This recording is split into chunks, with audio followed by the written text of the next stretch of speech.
Well, this got to be a little bit different than what I intended to, although it might end up making things a little bit shorter. I'm going to start with a question. Would you pay a prostitute to fuck you and then pay extra because she let you pay her for it? No, of course you wouldn't. If I asked you why, I'd likely get a response along the lines of, "You're not that stupid." Makes sense, that's fair. So I have to wonder though, what would the response be if I asked how you would feel about a prostitute who demands a monthly subscription, inevitably with a fee, access to your personal information, payment up front, and then after taking your cash says it'll be 3 months before she's able to fuck you, but because of your subscription, you can come in for a handy J anytime. Then when the 3 months is finally up, she pulls out the biggest strap-on you've ever seen, fucks you, chills herself off, and says, "Oh, but you getting off will be an extra $20. Folks, welcome to AAA gaming, where the fuckers are the fuckies and we are at the mercy of corporate whores. So, let's get into this one. Well, first off, I'm not going to end up citing sources or doing any of that other bullshit because my content is just me talking. So, did a little bit of digging into it. Just recently, EA and BioWare have outdone themselves in a section of Anthem that was part of the game at launch on the disc. You know, part of the broken dumpster fire piece of shit clusterfuck some people actually got swindled into buying and playing. Then we have Bethesda, who now that Rage 2 is out, fuck you, Bethesda, and fuck you, Todd Howard. Bethesda, you know what? You're on the EA list, and now I have to rename that gargantuan list the EA and Bethesda list. And it's pretty much just two of you hanging out together. Because, nope, sorry. After Fallout 76, after your shitty marketing, after the rum, after everything. And, you know, if you want a better look at why Bethesda just sucks the big one, go watch my Bethesda breakup video. I know it's long, but it does cover a lot of content, and I put a lot of effort into that one. So, anyway, back on track to it. So, Rage 2 is out now, and I was super excited for this game, and my hope for it got crushed along with Bethesda's redemption chance with the long time ago, the whole pay to win and monetization, blah, blah, blah. At that point, I think I'd given up on Bethesda. I tried to rationalize it to myself in that, no, they're just, I won't get anything that they put out for the first, 3 months that it's out. I'd just rather not give them my money, period. So, unfortunately, Rage 2, which I was still excited for, I guess I'd kind of figured, if people want to pay for boosters and people want to do the pay-to-win thing, you know what? That's on them. I don't like to do that. I don't do that. So, when it comes out that if you want to play any of the DLC for the game, you have to have a Bethesda account, I'm not digging it. Because that means you have to sign a little disclaimer thing, and I mean, really, you're sacrificing some of your personal information in exchange for access to a product like you buy and pay for. Because you know you can go in to the PlayStation Store, the Xbox Store, go to the game and, go to the DLCs and go to buy. No, what they're saying is that even if you pay for them, you can't access them unless you're willing to make a sacrifice through a contract. And Bethesda doesn't have the best competence in protecting people's information. Not only did it get leaked, but that's just like return information. Who knows what other information they're skimming? Who knows? I'm just saying, like, we all know Todd Howard's a flippin' liar. And with this, anyway, we'll get into what I kind of figure this direction this is going to go into. Anyway, alternately to Bethesda, and, my big fuck you to them, especially Todd Howard, we have EA and BioWare, who have removed a section or content from Anthem that was there on release. Now, like, this is fundamentally, this is wrong. I mean, not this. I mean, I just had an epiphany of how to shortly put the reality of the situation. The transaction used to be between the consumer and a producer. Like somebody, here you go, I'll take your money, the deal is done. The transaction used to be over goods. Fundamentally, it's wrong that now the transaction is over the customer. Yes, we will let you buy our products with your money, but you can't use them unless you want to give us personal information or access to it. I'm sorry, when did we become the product? I mean, like, I don't answer that, it's rhetorical. I'm just saying that it's very blatant and flagrant. So, Bethesda is literally monetizing the customer. Alternately, EA, good God.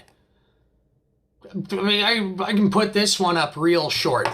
If you went out and bought a game of Monopoly Deluxe Edition for $120, and halfway through the game, a crew of their staff entered your home and said, hang on, we're booting you off the game for 10 minutes. We'll be quick. Just applying a patch update. And they paint over a quarter of the playing board. You wouldn't be having it. You wouldn't be. I mean, granted, that is physical. That's tangible. You give somebody money, they give you a sealed container that is supposed to have all the pieces. If not, return policy. But when you open it up and it's all there and you go to use it, you know what it is in front of you and you know for certain what you got for your money. This stuff with EA taking content out of launch in the game, that's more egregious than cutting the ending of the game off and selling it as DLC. Like Dead Space, which was the last time EA ever got any money out of me. That was 6 years ago. So I have a bit of integrity behind what it is I'm saying. Anyway, now we have, like, I'm just saying, like, you wouldn't have it with a Monopoly game. It's absurd. It's ridiculous. So things have devolved to a point where we'll pay full price and even extra upfront for the pre-order for a broken game that doesn't work, that doesn't make sense, to have them come in and say, we're taking away some of the pieces of the game. And how does this fly? Like, I'm legitimately wondering how people are not more outraged about this. Because, like, now we've gone from, just having to make shady transactions to outright having the transaction of money for a product literally mean nothing, because the product can be changed, and it'll just be a little blip. We're making modifications. A lot of these modifications are things that should have been in the game and figured out to begin with. I mean, like, drop rates are not that hard. Squaresoft's been getting those right for God knows how long. But here's the thing. It's not that there aren't formulas in place that work for things like drop rates. Again, Squaresoft, Gearbox with Borderlands, although we'll get to Borderlands in a moment. This is the monetization of the items in the game. And I mean, it's just getting absurd. Like, broken games being over monetized, content that completes the game. I mean, which, if you take into account of it, if they're releasing games unfinished and broken, and they have to put out DLC content you have to pay full price for after the fact. I mean, Borderlands makes a good example. Here is game, 100%. Here is 4 DLCs, doubles the playing length of the game. Like, Borderlands 1, full game and all DLCs, I think I had some like 85 hours of playthrough. And I enjoyed and loved every minute of it. And drop rates were good. I think I only got an Atlas gun like every 8 or 9 levels or something, but like, good. They were consistent. And they never changed. Well, maybe, I don't know, I wasn't so into this shit back then, but I'm just saying. The experience was good. When you're putting out a game that's only 65-70% done, by the time you put 4 DLC packs on there, which, I mean, let's face it, they're about half the size in terms of playable length that they used to be, or just overpriced bullshit maps and lame side modes. We've gone from a game that you get 85 hours of playthrough with all the DLCs to a game that is maybe 12 hours long, if there's even any storyline content DLC to it. It's all monetized. And we're overpaying from the get-go. We're going discless, we're going, like, discs have weight, that all adds up, man. We're talking about these publishers literally cutting back on so much cost. Here's a DLC code, give us the $80. Fuck that. That's ridiculous. And I won't do it. But think about the cost beyond just the consumer. Think of where they're cutting corners on the production and what it is that you pay that actually has any value. And games these days don't. If you look behind me, you'd see a shelf of wonderful single-player experiences I frequently go back to. Why? Because they're great. Some of these are like 2 decades, 25 years old. In 10 years, no one's going to give a shit about Black Ops 4. No one's going to give a rat's ass about Apex Legends. None of it's going to matter. Anthem will be a fucking torn out footnote that somebody tried to pull from the page. And that's what you're paying full price for? It's stupid. So we've covered... We've gone through EA, we've gone through Bethesda's latest big blunder, we've gone through how these are like blatantly crossing new thresholds in consumer abuse from AAA gaming publishers. And I mean, from what I saw in a headline today, now they've got their lobby groups organized to fight back against the government declaring in-game gambling and subsequently should be subjected to regional gambling laws. But this is my thought on that today. If they end up going that way with it, where loot boxes are declared gambling, not only is EA going to lose half their profits when their stocks are already crashing, but wouldn't that mean that that would be adult-only content? And that any game with loot boxes would end up getting an AO from the ESRB, which would mean those games wouldn't even make it to shelves. I can see why the industry is dumping so much money into that. That's their monetization for new games. Because take a look around at your gaming atmosphere, and I'll break it down to you. This is simple, and this is why Todd Howard is such a fucking liar, but this is why they're all liars. Because they have nothing to offer. At all. What does every AAA title that comes out of Ubisoft, or what are all the AAA titles now? First-person shooters, sandbox, third person. There you go. They all fall into that, and it's really smothering games. Now, part of it might be EA having everybody work with the Frostbite engine.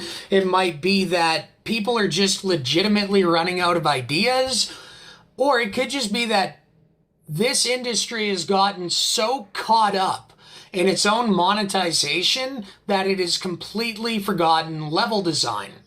Because I recently started playing Salt and Sanctuary, and fuck, it feels like a breath of fresh air having a platformer and a, like, progress as you skill and level up type thing. Those are good games with high replayability. In fact, I'm so burnt out on what AAA gaming has to offer, if it's all they have to offer, that I'm seriously thinking about just going and getting a Nintendo Switch and sticking to retro stuff where, you know, there's parameters to play within that make it a game where they don't all eventually feel the exact same. Rant on that over. Now, this is getting up to be 20 minutes, so I think I'm going to wrap it up. As a consumer, I'm sick of being fucked. I'm sick of being monetized, and I'm very fed up and frustrated with the nature of gaming. And I feel like I got suckered. I really do. And it sucks to be burnt out on a hobby that I've loved my whole life. But AAA gaming has officially fallen to the lowest common denominator and stagnated in its own repugnant filth for so long that I'm good. Work too hard for my money to give it away to these people. And the worst part of it is that we all know that it has more to do with the greed and structure of the corporate whores. My last remark on it is going to be this.